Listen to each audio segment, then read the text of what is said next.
It's been over a month since Indian troops crossed into Chinese territory in the border region, and the resulting standoff is still ongoing. We have a clear and open information channel with each other, but we hope the Indian side can take concrete action and practical efforts.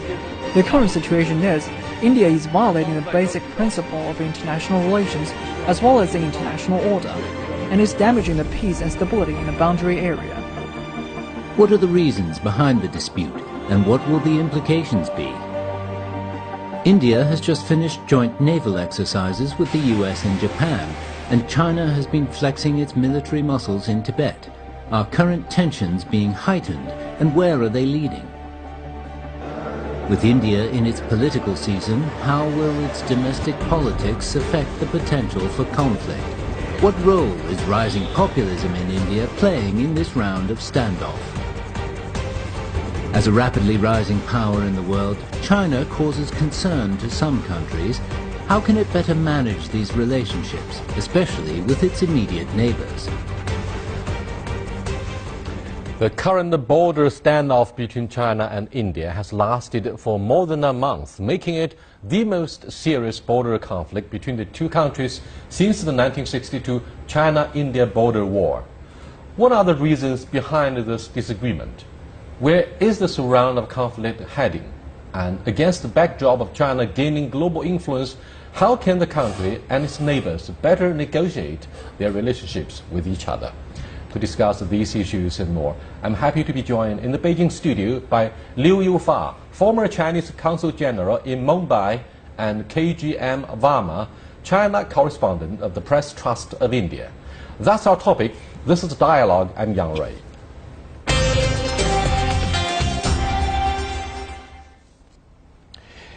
Mr. Liu and Varma, the Chinese media, which has been very angry ever since the hostilities, quote-unquote, broke out 1 month ago, has been asking, if this is an invasion by the Indian troops into our territory, why hasn't the Chinese government done anything to drive them out? Now, these angry voices are just one small step short of appealing for the use of force to drive them out immediately. What do you think of their anger? Let me share with you my understanding. Ever since China and India established the strategic partnership relations in the year 2005, both countries have taken the efforts to move the bilateral relations so much forward. Right at the moment, Chinese leaders and the government do not want this incident, quote unquote, to become a stumbling block to impede the overall bilateral relations.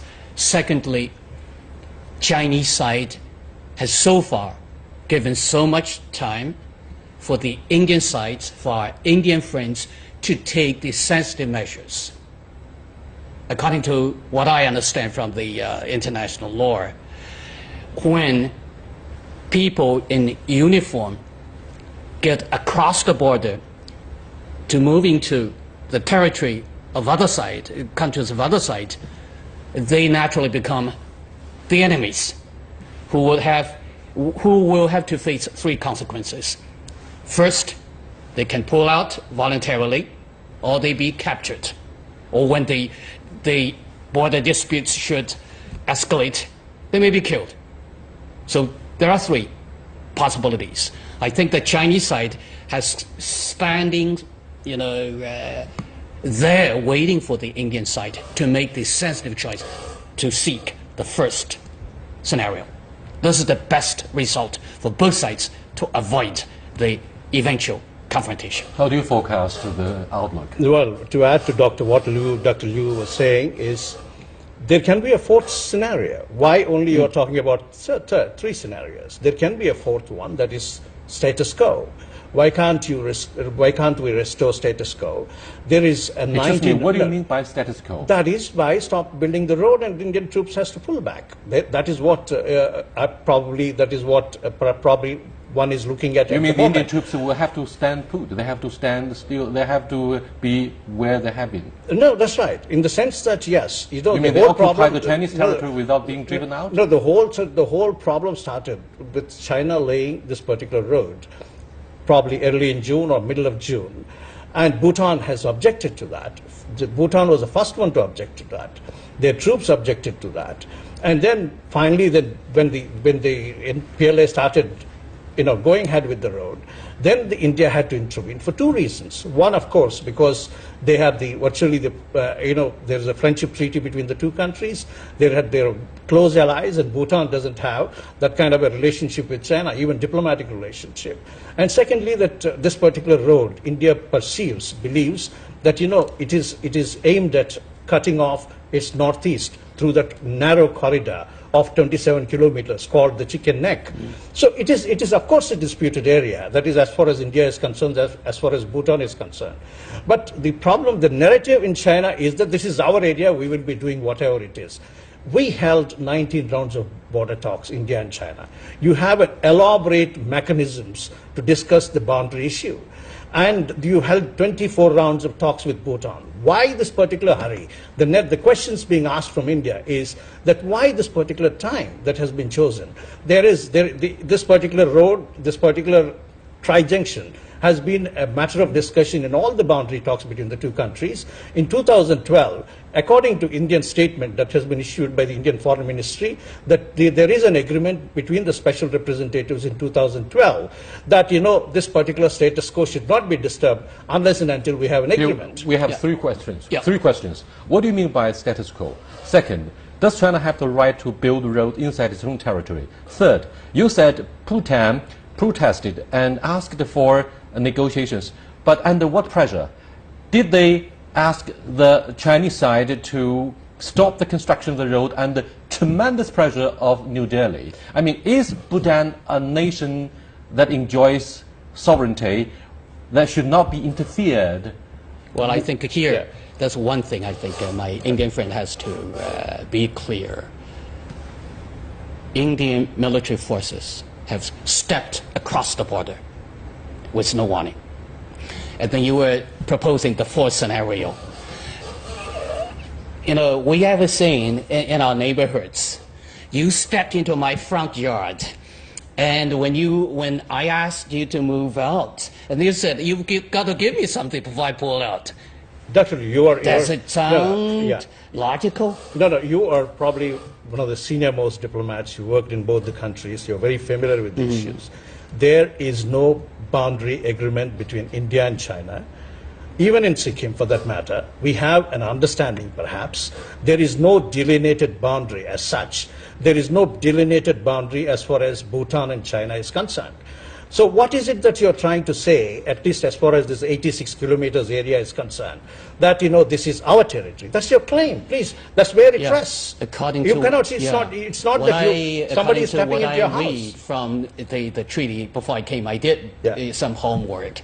The 1890 treaty does claim and make it certain that this section of the borderline between India and China was certain. This is, for all the 3,500 kilometers long of water district, this is the only section. Last time, we also had Mr. Varma on the show discussing the same issue, the same treaty, 1890. The Indian government refused to recognize the 1890 treaty. Let's put it aside. Okay, whatever. It will take us hours to clarify positions on both sides. Yeah. Let me ask you, do you think it's been an obsessive concern for small neighboring countries of India that they would be easily turned into yet another Sikkim? Because Sikkim became part of India against the gunpoint of New Delhi, against their will. And it's an open secret that Nepal, Bhutan, Bangladesh, or Sri Lanka, they have all been afraid of the enormous regional influence of India. Angry. I think this So sounds a bit- Bhutan cannot enjoy its own sovereignty. It's not able to make its own decisions. So when you say they protested, under what circumstances did the government of Bhutan protest? You sound a bit propagandist, I would say. It is India's relations with its neighborhood is radically different from China's relationship with it. We have an umbilical cord with every South Asian country. It is an undivided subcontinent once. There is an Indian in Nepal. There is a Nepali in India. India's relationship with Nepal and Nepalese people, Nepalese society was probably centuries old. It is not that the trade is connected. From Russia and step to eastern Ukraine to support the Russian-speaking Ukrainian. Is that your point? Is that the propaganda you're talking about? I'm not going that far. But at the same time, let me just put things in We have minority Chinese in Myanmar. Do you mean we send in our troops to protect the overseas Chinese in Myanmar and in other neighboring countries in Asia? Definitely not. When India sent its troops to Sri Lanka. But that's the document, international information I got about the huge influence of India to establish your sphere of influence and turf. Is that the turf battle? But let me clarify this, that when India sent its troops to Sri Lanka for what it was to set right things, even at the invitation of Sri Lankan government, when things turned Why was the Indian government so reluctant to support the war against the Tamil Tiger? Because you had a large Indian Tamil presence inside India, and you were afraid of the unrest, ethnic unrest. No. Let me put things in perspective for you. Sri Lanka, the Tamils are part of Sri Lanka. Sri Lanka is made up of Tamils inside India. You are afraid of the unrest by the ethnic group inside your country, but they are also Tamil. The Sinhalese also share. The Sinhalese also share the blood relationship with India. They are not that. This is what I'm saying. Let's come back to the point. Let's come back to your point. You know, the first of all, do you think this is an obsessive concern for neighboring countries of India that they would be easily transformed into yet another Sikkim? And the annexation of Sikkim took place under very unusual circumstances. As a diplomat who was posted in your country for 2 years, I was watching. It's my professional obligations. You talked about the kind of ethnic linkage between India and all the neighboring countries. It is true. All the countries on Southeast Asia has the same ethnic tradition linkage. But what I want to stress is they do not give India automatically the right to do whatever you want to interfere. I agree with you. Definitely. So once there are borders, there are no rights. Yeah. Once they are independent, they are just independent actors. But in this regard, you're using Bhutan as the card that I have the right to moving troops. I've been working here for the past 7 years. Never I heard from China this kind of an allegation. And suddenly you have a border problem with Bhutan, and of course now India's entered into it. Suddenly you say you're questioning the India-Bhutan relationship. This is a relationship that is when PRC was formed, when India was formed. It continued. All these years. Rama, you put your finger on a very interesting issue about the timing. The timing is about the meeting that Prime Minister Modi had with President Donald Trump. It seems you have got a strong message, because you hold a joint naval exercise in the Indian Ocean, the Malabar naval... Let me throw the ball back to you. Was that a message that you delivered deliberately to China? Look, we enjoy the strong backing from Japan and the US. Now it's time for Prime Minister Modi to come across as a tough guy. Let me throw the ball back to you. That who started building the road when Modi, well before Modi goes to US? The whole problem started not by India. Now you started the road, then the Bhutanese objected, then Indians are intervened. By the time that Modi visit was taking place, the timing of it is not India's fault. So please don't again come to that. I mean, I'm not a government representative. We have different interpretations about the timing. You have the small frame of the timing. You have the broad geopolitical framework. Can I intervene for a minute? As I looked into the whole scenario, I did travel to the border areas when I was serving as the Consul General. I see the airfields, highway networks along this border. You simply cannot stop China from doing the same you're not seeing that many airfields and military transportation networks along the Chinese side.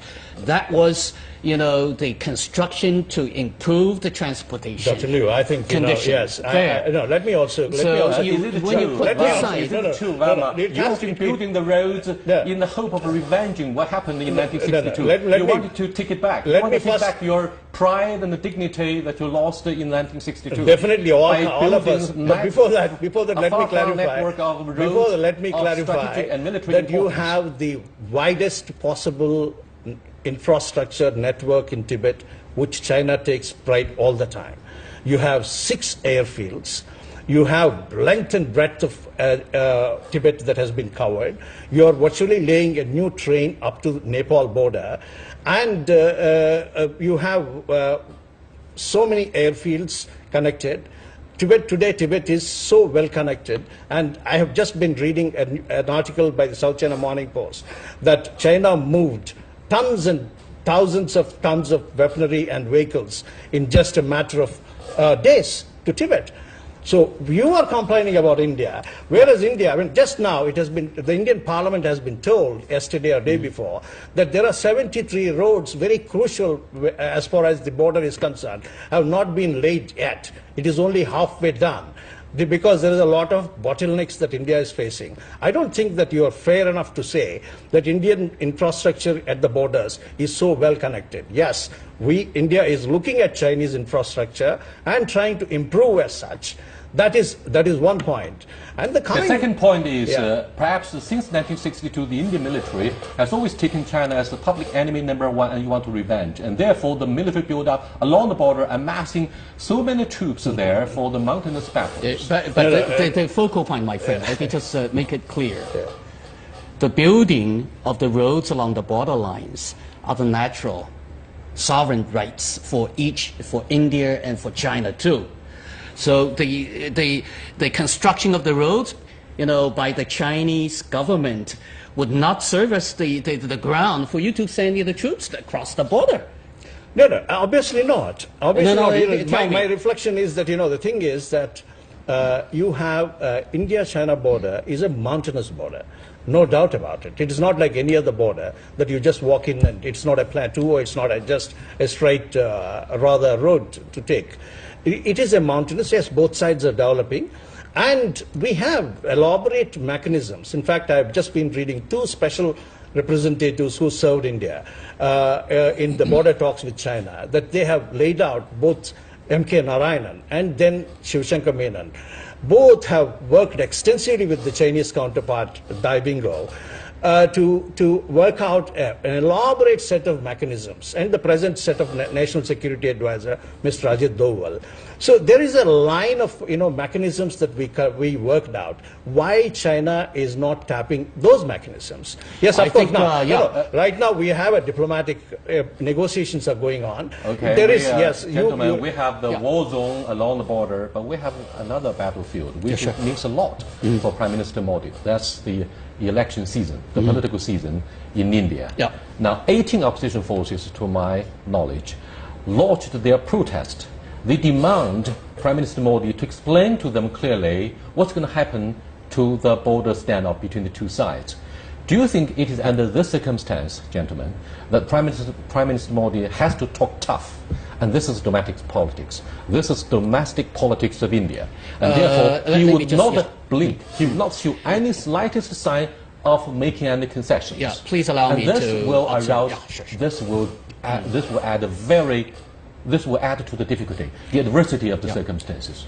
According to my observation as a diplomat, a former diplomat to India, I think for any countries in the world, when the general election is taking place, it is the time, the window of opportunity for the government or the parties in power to act tough, so that they could attract more supporting votes. Excuse and it is me. also let me for challenge the opposition party. No, let me challenge you. Has the Chinese government shown any sign to be tough? I don't think so. Other than the demand for unconditional let me withdrawal interrupt you. of Indian troops from the border. No. The Chinese government seems to me to be very weak. I got to tell you. I'm sorry for no, being so frank. other countries I'm talking about. The other side, Yeah. No, I got okay, to, no, I but got the to tell you. Chinese audience, the Chinese people have been very angry, very demanding about why we can go as far as to tolerate up to 1 month of Indian occupation of our territory. The reason Now, let why me know Chinese your are answer. getting angry Why? and angrier, Do you think the listening Chinese to only government has one voice. exercised That is- utmost restraint? No. Not No, a single shot has been fired Yes. in the hope that we're going to find a peaceful solution. We should keep But that yet record. you say But no, let me you want just to maintain complete. the status quo. No, let Can me. you clarify what do you mean by status quo? No, we will come to that. But let me also say there is a political season in China too. You are heading for a 19th Congress. And 19th Congress is not an easy affair. It is one of the key congresses that is coming up. If your entire leadership is going to get a transition during this time. there are people in India who says that, the Chinese leadership is getting strong, getting more nationalistic because you're heading for a Congress. I don't think so. You have certain issues. The Indian government has done a lengthy process, as I have seen from here, that there was an all-party meeting, there was a consensus emerged. India has also briefed the Foreign Secretary of India has briefed the parliamentary panel, which is a very powerful organ of Indian Parliament, about this particular thing. There was those who attended that came out and spoke about a consensus in India that there has to be a diplomatic solution. It is not such a complex affair that you cannot solve. We have solved certain very, very complex issues in the past, that we have mechanisms to resolve this. And let me tell you that, we are heading for the BRICS National Security Advisors meeting to be held in Beijing on 26th and 27th. When we say National Security Advisors, both the National Security Advisor of India, Mr. Ajit Doval, and Mr. Yang Jiechi of the Special Yang Jiechi of the State Councilor of China, both of them are special representatives of the boundary talks. They know more about boundary. They have been talking about it for the past 3 years. And I'm sure when they meet here, whether formally or informally, there is going to be a lengthy discussion. Already a lot of ground has been... No, let me complete. Excuse me, a lot of ground has been already covered. Let me ask you one more question. Yeah. You talk about the domestic politics. This is the context for further development of the argument. China will have two major domestic events. One is international, Sure. of course, Summit. and the other 19th National Congress of the CPC Central Committee. Both, from the Chinese perspective, aims to create a situation where Which we would would be not, amicable. we would not create any border tensions. We want to create a peaceful environment to settle our both domestic issues and issues of a greater urgency on the agenda of the BRICS summit. Yeah. So China would not do anything to drive the Indian troops out of the Chinese territory. Do you Yes. think this is the purpose Okay. of the Chinese authorities? It is the sincere desire. Unlike the 18 opposition sure, forces of the sure, Indian sure. side, they demand tough, please. coercive use of the force to drive the Chinese out of the they all area agree where for the it. road is being Let me built. just finish what I want to say, really. It is the sincere desire of the Chinese leaders and the government to create a ideal neighboring environment for the convening of the 19th Party Congress and also for the BRIC summit. It is mostly because of this Chinese side has been, quote unquote, patient. And So do you think that- the patience is likely to be over No. after the two events? No. You don't think so? I don't suppose. Well, let me- let me your get one statement. Let me say, no intrusion will be allowed to go the natural way unless the intruders pull its forces out. No intrusion will be allowed until after the two events are finished, right? Not is before. that your point? Not before. Let me come to that particular point, that we had a great occasion at the G20 meeting. Probably, I think, of course, the China has taken a stand at that particular time. That But the two sides refused to meet with each other on sidelines but of the there was a Hamburg meeting. G20 There was a summit. meeting. There was a meeting. There was a which meeting. very It is an short, informal symbolic, meeting. very symbolic. No, right? look, Yang Rui, there is a great kind of, I don't say friendship, but there is a kind of understanding between Chinese and Indian leaderships over the years. Even with Mr. Xi and Mr. Modi, they have been meeting in the last 3 years. on every occasion, at least 3-4 times a year. They know each other well. I don't think that, whether it is a formal meeting or an informal meeting. Forget about the meeting. This is a diplomatic rhetoric. This is a political gesture. What about the joint naval exercise that you held with Japan and the United States? The Malabar naval exercise in the Indian Ocean. Now, do you think this is a shot in the air? I mean, this is a warning. Look, China, you got to be ready for a fight with the joint forces of India, United States, and Japan. Junichiro Koizumi, the former Japanese Prime Minister, vowed to build an arc of freedom and prosperity with India, and India has terminated its old policy of non-aligned movement. You are moving away from this old policy of non-aligned movement to something that is a very short of a holy alliance with the United States and Japan, which had the Security Pact to guarantee security in Northeast Asia. This time around, the implications of the Security Pact will be extended to the Indian Ocean. What is your response if I is tell the you? area of navigation. It's the freedom of navigation for the Chinese commerce. What is your response if I tell you? Do you think we have a heavy stakes in the Indian Ocean? We want to protect our stakes in the Indian Ocean. But what is your response if I tell you that you probably... Do you think this is the Dokhlam challenge for China's commerce and the stakes in the Indian Ocean? What do you mean by the joint naval exercise? Let me know. Let the Chinese audience have a clear message from you guys. We trust you very much. Let us know. In short, what does the joint exercise... You've got to stop questions and listen to answers. let me tell you that if there is also yes, if your concern is about Malabar exercises, whether India improving its relations with U.S. and Japan. 50% of the crude oil comes from the Middle East and will go to China through the Indian Ocean. I have quoted Dr. Liu in the past when, to say about India's strategic independence. Every Chinese diplomat and every Chinese think tank knows the kind of strategic independence India would like to maintain. That is part of India's character when it comes to foreign diplomacy. Indians. I mean, I can't speak for the Indian government, but Indians in general guards their independence and freedom very, very closely. Now, the question is that, today is India, unlike in the past when we had the alliance with USSR, the former Soviet Union, we are a country without alliance today. There are many people in India who are asking this question. Is China challenging India is because we don't have an alliance? Because you are afraid of the Pearl conspiracy along the coastline of Indian Ocean. You think China will use the Gwadar port, the Hambantota port, and perhaps the pipeline in Myanmar against India. Is that the part of the conspiracy theory that's been held so dear by the Indian media? You are sitting with a senior diplomat. Therefore, the joint naval exercise. It is time for India. Therefore, you gave a warning shot to the Chinese side. Let me again answer your question. There should be some introspection in China that are we pushing India too much so that it has to run to someone else for this thing? Now, you have friendship. We have since 2005, we worked out a relationship. We have dehyphenated Pakistan from the relationship. That was the promise that every Chinese leader spoke until 2014 when you came out with this China-Pakistan economic corridor. Now the ball is in your court because you have not defined, earlier you wanted to develop a relationship. We have invited the Indian government to send its representatives to participate in the Belt and Road Initiative Summit in Beijing. You refused to attend. Why? Right? Because you are building a road in our territory. Will be used by the Chinese authorities to negotiate with the Indian side about the Belt and Road Initiative. By refusing to attend the summit, what do you mean? Okay, you mean you have closed the door for any negotiations, right? I'm sorry, time is running out. Just 20 seconds. 20 seconds. Yeah.